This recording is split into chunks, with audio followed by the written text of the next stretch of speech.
Don't forget everything you know about passwords. Everything. I don't know much, so that's going to be pretty easy. The man who first suggested combining numbers, letters, and symbols now says he got it all wrong. Really? The cryptic craziness can actually make you more vulnerable to hacking. Shelly Palmer joins us now with tips on how actually to safeguard yourself.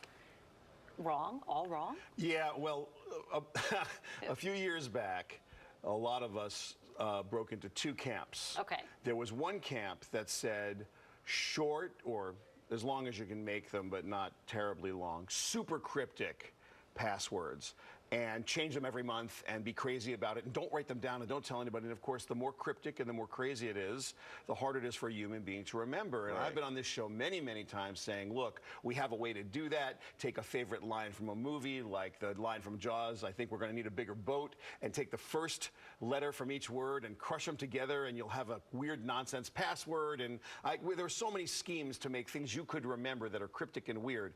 Well, the National Institute of Standards and Technology basically came out with new guidelines saying, sorry, you know all that paper we wrote in 2003 upon which everything was based about these cryptic passwords that no one can remember and change them every 3 minutes?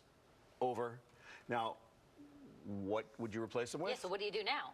The longest password you can and use normal words you can remember. So there's a great cartoon, there's a great cartoon at xkcd.com. Actually, you can find it at shellypalmer.com that says, through 20 years of effort, we've successfully trained, let me get this exactly right, everyone to use passwords that are hard for humans to remember, but super easy for computers to guess. So, and in that example, the password they could come up with that would take 550 years to crack was correct horse battery staple, all in one, just no spaces, as opposed to some cryptic, weird, short spelling of the word troubadour with all kinds of letters, numbers, and things. And the reason is the length.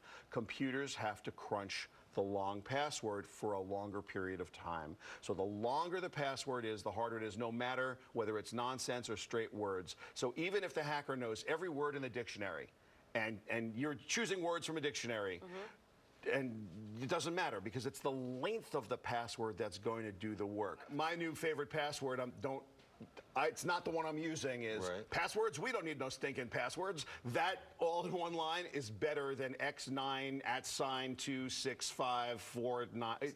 Way better. So the short answer is, the longest password you can come up with that you can remember, use normal words, not your name, not your wife's name, not your kid's name. Now, most sites still say something like use 8 to 12 characters or 12 to 16 characters. If they are using 12 to 16 characters, you can't really accomplish what you want to accomplish. But take the longest password you can, and this is a complex subject. So at shellypalmer.com, I don't usually pitch my site, but there's an article called What If Everything You Know About Passwords Is Wrong? It outlines very simply what the guidelines are for making a great password. Go there, you'll make a great password. Okay, you'll tweet that out and we'll retweet it. I'll tweet it out.